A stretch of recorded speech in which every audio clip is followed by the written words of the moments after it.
PR পদ্ধতি হচ্ছে একটা পার্মানেন্ট রেস্টলেসনেস পদ্ধতি। 56% মানুষ পিআর পদ্ধতির বিরুদ্ধে। যদি 56% লোক পিআর পদ্ধতি নাই বুঝে, তাহলে 70% লোক কিভাবে পিআর পদ্ধতি চায় সেটা আমাদের বুঝে আসে না। এই লক্ষ্যে আমাদেরকে আগামীতে বাংলাদেশের একটি জাতীয় সংসদ নির্বাচনের জন্য সবাইকে অংশগ্রহণ করতে হবে, গণতান্ত্রিকভাবে যাতে আমরা আমাদের ভোটাধিকার প্রয়োগ করতে পারি, সেই জন্য আমরা দীর্ঘ লড়াই সংগ্রাম করেছি। আজকে সেই অধিকার প্রায় প্রতিষ্ঠা হওয়ার পথে, পূর্ণাঙ্গ প্রতিষ্ঠা হবে যেদিন আমরা সুষ্ঠু নিরপেক্ষ একটি সুন্দর জাতীয় সংসদ নির্বাচনে আমাদের নিজেদের ভোট প্রয়োগ করতে পারব, জনগণের ভোটাধিকার প্রয়োগ করতে পারবে। সেই জন্যই আমরা প্রতিনিয়ত সবাইকে আহ্বান জানাচ্ছি, আগামী জাতীয় সংসদ নির্বাচন হবে বাংলাদেশের গণতন্ত্রের পূর্ণাঙ্গ প্রতিষ্ঠার জন্য একটি সফল পরীক্ষা।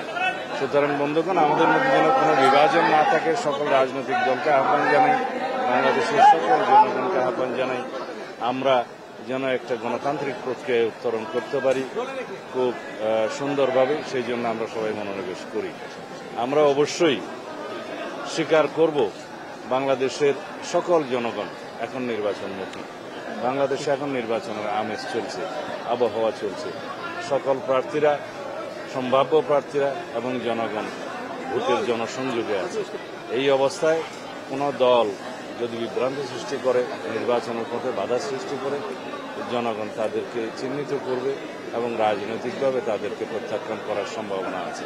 নিউ ইয়র্কে কয়েকটি মানবাধিকার সংস্থার সাথে প্রধান উপদেষ্টার একটি বৈঠক হয়েছে। সেখানে প্রধান উপদেষ্টা বলেছেন যে কিছু আন্তর্জাতিক মহল নির্বাচন বাধাগ্রস্ত করবার চেষ্টা করছে এবং দেশে প্রচুর অর্থকড়ি ঢালা হচ্ছে, দেশের ভেতর এবং বাইরে নির্বাচন নিয়ে ষড়যন্ত্র হচ্ছে। আপনার বক্তব্য জানতে চাই। বাংলাদেশে গণতান্ত্রিক উত্তরণের এই যে প্রক্রিয়া, তাতে বাধা সৃষ্টি করার জন্য কেউ কেউ ষড়যন্ত্র করছে, সেটা দৃশ্যমান।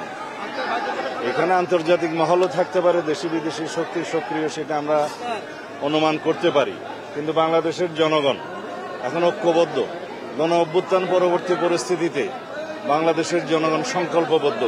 এদেশের গণতন্ত্র উত্তরণের পথে যারাই বাধা সৃষ্টি করবে এবং কোন রকমের ষড়যন্ত্র করবে, সে দেশি হোক বিদেশি হোক, তাদেরকে তারা প্রতিহত করবে।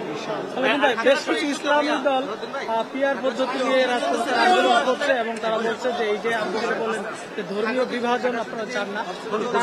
পিআর পদ্ধতি নিয়ে আমি আগেও কথা বলেছি। পিআর পদ্ধতি হচ্ছে একটা পার্মানেন্ট রেস্টলেসনেস পদ্ধতি, যার মধ্য দিয়ে দেশে এবং বিভিন্ন দেশে এটা দেখা গেছে একটি অস্থিতিশীল পরিস্থিতি বিদ্যমান থাকে সব সময়ের জন্য এবং কোন স্থায়ী সরকার ব্যবস্থা প্রতিষ্ঠিত হয় না সুষ্ঠু প্রক্রিয়ায়। কখনো মেজরিটির ভিত্তিতে সরকার গঠন করা সম্ভব হয় না। একটি ঝুলন্ত পার্লামেন্ট থাকে, অস্থির অবস্থা থাকে। বাংলাদেশের মানুষ পিআর পদ্ধতির বিপক্ষে। একটা জরিপে দেখলাম 56% মানুষ পিআর পদ্ধতির বিরুদ্ধে। কোন একটা জরিপে দেখলাম কোন একটা দল বলছে 70% লোক পিআর চায়।